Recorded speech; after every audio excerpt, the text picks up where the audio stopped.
성령 충만은 너무나 놀랍습니다. 성령 충만한 것과 그렇지 않은 것의 차이는 하늘과 땅 차이라고 해도 과언이 아닙니다. 오늘 말씀을 통해서 보게 되지요. 복음을 전하다가 베드로와 요한이 체포됐었습니다. 그러나 하나님의 은혜로 그들이 풀려납니다. 그리고 제자 공동체로 돌아가서 자기들에게 있었던 일들을 다 알립니다. 그때 제자들이 한 마음으로 기도하고 또 응답을 받는데, 그 내용을 보면 성령 충만이 이렇게 중요한 것이구나라는 사실을 확인하게 됩니다. 여러분, 성령 충만은 하나님에 대한 분명한 신앙 고백을 갖게 만듭니다. 여러분, 제자들이 오늘 말씀을 보면 24절에 한 마음으로 하나님께 소리를 높여 기도했다라는 것인데, 그들이 하나님을 향한 분명한 신앙 고백을 가진 것을 확인할 수 있습니다. 이러고 고백하죠. 대주제여 천지와 바다와 그 가운데 만물을 지으니 라고 부르고 있습니다. 여러분, 성령 충만 받아야 하나님을 바로 알게 되는 것입니다.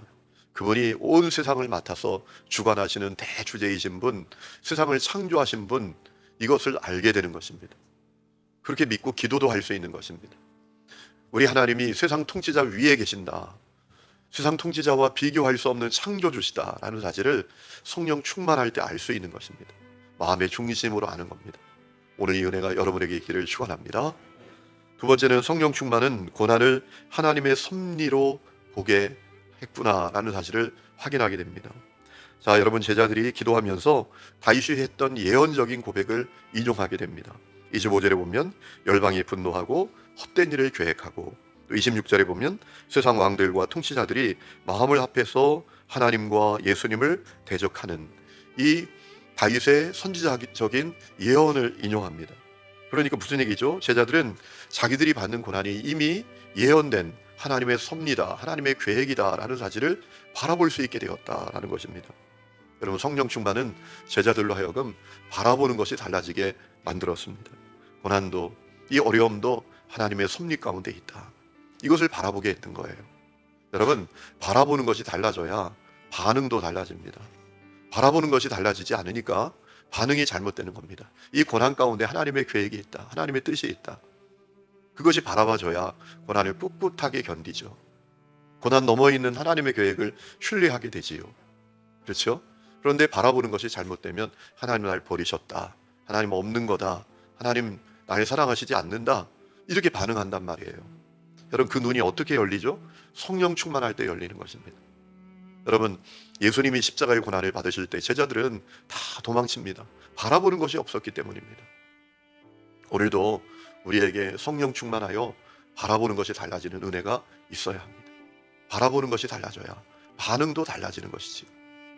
그뿐만 아니라 성령 충만은 어떤 어려움 속에서도 지속적으로 사명을 감당하도록 했다라는 사실을 확인하게 됩니다. 29절에 보면 제자들이 기도합니다. 뭐라고 기도합니까? 우리를 바라봐 주십시오. 고난의 현실을 바라보아 주십시오. 그리고 담대히 복음을 전하게 해달라고 기도합니다. 주여, 이제도 그들의 위협함을 굽어보시옵고 또 종들로 하여금 담대히 하나님의 말씀을 전하게 하여 주시오며 라고 했습니다. 능력 있는 전도로 수많은 영혼들이 구원을 받고 또 하나님께 영광을 돌리게 해달라고 기도합니다. 능력 있는 전도로 자기들의 이름 내고 자기들이 유명해지고 뭐 이런 기도 아닙니다. 오직 하나님의 영광, 복음, 그것이 그들의 목적입니다. 여러분, 29절 말씀 보세요. 다시 한번 읽습니다. 주여, 이제도 그들의 위협함을 굽어보시옵고 또 종들로 하여금 담대히 하나님의 말씀을 전하게 하여 주시오며 손을 내밀어 병을 낫게 하시옵고 표적과 기사가 거룩한 종 예수의 이름으로 이루어지게 하옵소서 하더라 라고 했습니다. 여러분, 성령 충만하니까 문제 해결을 위해서 기도하는 게 아닙니다. 문제 너머에 있는 사명을 위해서 기도하게 되는 것입니다. 여러분, 성령 충만하면 이렇게 되는 겁니다. 여러분, 제자들에게 지금 가장 절박한 문제가 무엇입니까? 고난받지 않는 것이지요. 이 대적자들의 위협으로부터 그들이 안전하게 되는 것이지요. 그런데 그것을 위해서 기도했던 것이 아니다라는 겁니다. 여러분, 성령 충만한 사람은 그저 문제 해결을 위해서 기도하는 사람이 아니라 문제 너머에 있는 사명을 위해서 기도한다. 오늘 이 눈이 여러분에게 열리기를 축원합니다. 오늘 여러분의 기도의 제목은 무엇입니까? 이 새벽에 무엇을 위해서 기도하러 오셨습니까? 하나님, 이것도 해결해 주시고 저것도 해결해 주시고 이것도 잘 되게 해 주시고 아들도 잘 되게 해 주시고 딸도 잘 되게 해 주시고 돈도 벌게 해 주시고. 여러분, 성령 충만하면 이 정도 기도에 머무르지 않아요. 문제 해결이 아니라 문제 넘어 있는 사명을 위해서 기도한다란 말입니다. 성령 충만하면 사명에 대한 눈이 열린단 말이에요. 여러분, 오늘 역사가 우리 가운데 있어야 할 줄로 믿습니다. 한 번 사는 인생, 사명을 바라보고 사명 위에서 살아야 되지 않겠습니까? 여러분 생각해 보세요. 얼마나 시간이 빨리 지나갑니까? 그렇죠? 올해도 금방 시작한 것 같은데 벌써 찬바람 불어요. 9월이에요. 인생 훅 갑니다. 인생 끝에 우리가 하나님 만나게 될 텐데 여러분 사명을 위해서 살아야죠. 그런데 성령 충만하지 않으면 사명이 안 보입니다. 그래서 문제 해결하는 거, 누구보다 잘 되는 거, 많이 가지는 거, 이게 기도 제목이에요. 여러분 성령 충만해야 합니다. 그래야 사명을 보고 문제 해결을 넘어서 있는 사명을 위해서 기도하게 된다는 말이죠. 얼마나 참 멋집니까? 누가 봐도 멋지잖아요. 아니 지금 잡혔다 풀려났는데 죽을 수도 있는 상황인데 그때 하나님 살려주세요. 안전하게 해주세요. 이 기도가 아니라 하나님 목숨 걸고 복음 전합니다. 그렇게 할 수 있도록 해주세요. 능력 전도로 수많은 영혼들이 구원받게 해주세요. 여러분 얼마나 멋진 기도입니까? 여러분 제자들만 그 기도 했던 겁니까? 아니죠. 제자들만 십자가의 은혜를 받은 것입니까? 아니죠. 우리도 다 같은 은혜를 입었잖아요. 또 하나 성령 충만은 더 깊은 성령 충만으로 이어지게 됐습니다. 여러분 31절 말씀을 보면 빌기를 다음에 모인 곳이 진동하더니 무리가 다 성령이 충만하여 담대히 하나님의 말씀을 전하니라 라고 했습니다. 여러분 성령 충만 받으니까 더 깊은 성령 충만으로 나아가는 거예요. 받으면 계속 받게 되는 거예요. 못 받으면 계속 못 받고요. 여러분 오늘 받는 역사가 있기를 축원합니다. 그들이 오순절 마가의 다락방에서 성령 충만 받고 또 기도하니까 또 받는 겁니다. 얼마나 부러워요. 그렇죠? 받고 또 받고 그리고 진짜 깊은 성령 충만으로 나아가잖아요. 그들이 성령 충만하여 뭐 했다고요? 담대히 하나님의 말씀을 전했다라는 겁니다. 성령 충만 받으니까 여러분 성령 충만의 결론이 뭡니까? 복음 전도죠. 이 믿음이 이 눈이 여러분에게 열리기를 축복합니다. 한국교회 가끔 그런 분들이 있잖아요. 성령 충만 받아서 기도원 차리는 분, 누구한테 예언해 준다고 나서는 분. 여러분 성령 충만의 결론은 복음 전도예요. 제자들이 성령 충만 받아서 어떻게 했습니까? 목숨 걸고 복음 전하가 다 순교하지 않습니까? 그것이 가장 깊은 성령 충만이죠. 성령 충만은 더 깊은 성령 충만으로 이어지는 것입니다. 받으면 계속 받게 되는 거예요. 못 받으면 계속 못 받고요. 오늘 여러분 가운데 못 받은 분들이 혹시 계시지 않아요? 받으시기를 축복합니다. 그리고 마지막으로 성령 충만은 아낌없이 나누는 교회 공동체. 그 공동체의 사람들의 존재와 인격과 삶의 태도가 완전히 달라지는 역사를 만들어내는 것이었다라는 겁니다. 32절에 한 마음과 한 뜻 되어 물건을 서로 공동으로 다 쓰게 됐습니다. 34절에 그들 중에 가난한 사람이 없을 정도였다라고 했습니다. 35절에 재산을 팔아서 사도들에게 맡기면 사도들이 각 사람의 필요를 따라서 다 나누어 주었다라고 했습니다. 36절에 바나바 같은 경우는 자기 밭을 팔아서 사도들에게 주었다라고 했습니다. 여러분 놀랍지 않습니까? 성령 충만은 아낌없이 나누는 교회 공동체를 만들어냈습니다.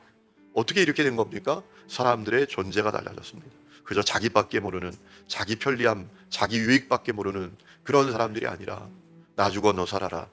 우리 십자가의 그 정신대로 살아가는 사람들이 되었다라는 겁니다. 그러니까 내 것 팔아서 나눠주잖아요. 그렇죠? 여러분 교회 다녀도 은혜 받지 못하고 성령 충만 받지 못하면 너 죽어 나 살아야 되겠다라고 살아가지 않습니까? 그런데 성령 충만 받으니까 아낌없이 다 나눕니다. 내게 아닙니다.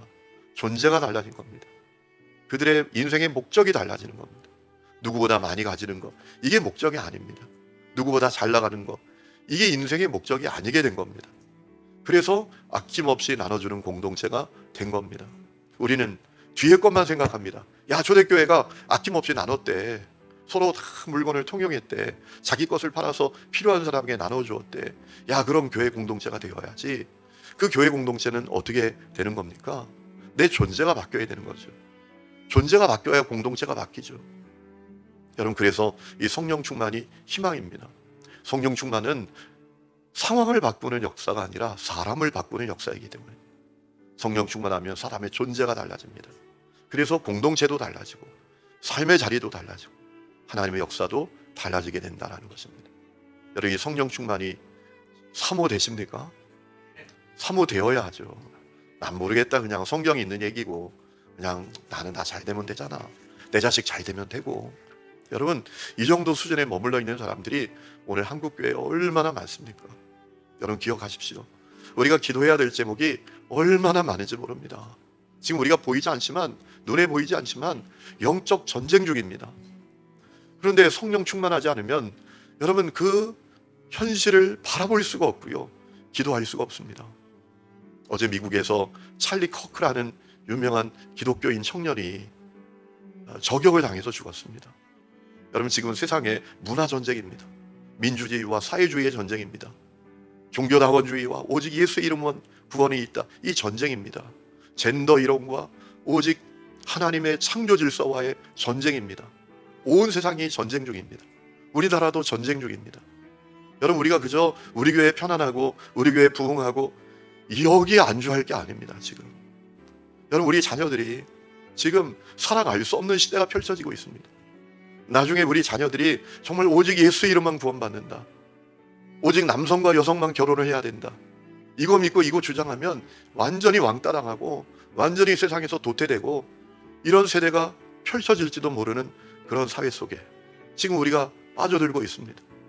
민주주의가 다 사라지고 사회주의, 공산주의, 여러분 그런 시대가 우리 앞에 도전해 오고 있습니다. 성령 충만하지 않으면 그게 안 보여요. 그걸 위해서 기도할 수가 없어요. 그저 내 자식 잘 되고 내 집 잘 되고 우리 교회 잘 되고 이 정도밖에 안 된다라는 거. 제가 언젠가 한번 말씀을 전하면서 지금 이 세계 속에 일어나는 전쟁에 대해서 우리가 어떻게 기도해야 되는지에 대해서 말씀을 드리려고 하는데요, 여러분 심각한 일입니다. 찰리 커크가 여러분 지난주에 한국에 와서 일산 킹테스에서 수만 명의 청년들 앞에서 도전했어요. 깨어야 한다. 그가 인천의 메가더 동상을 찾아가서 자유와 민주로 세워진 이 나라 지켜야 된다, 청년들에게 호소하고 그랬던 31살 미국 청년입니다. 그런데 미국에서 대학에서 강연하다가 저격을 당했습니다. 건너편 건물에서 날아온 총알 한 방으로 목을 그냥 관통당해서 저격을 한 거죠. 죽인 겁니다. 누가 죽였겠습니까? 동성애도 괜찮다, 사회주의 해야 된다. 여러분, 이런 세력이 있어요. 그것을 만들어가는 사회 세력이 있습니다. 그 세력이 제거한 거예요. 아, 이게 진짜 전쟁 중이구나. 우리가 이 사실을 정확하게 바라보는 사건입니다. 여러분, 성령 충만하여 눈이 열려 기도가 달라지고 존재가 달라지는 역사가 우리 모두 가운데 있기를 주의 이름으로 축원합니다.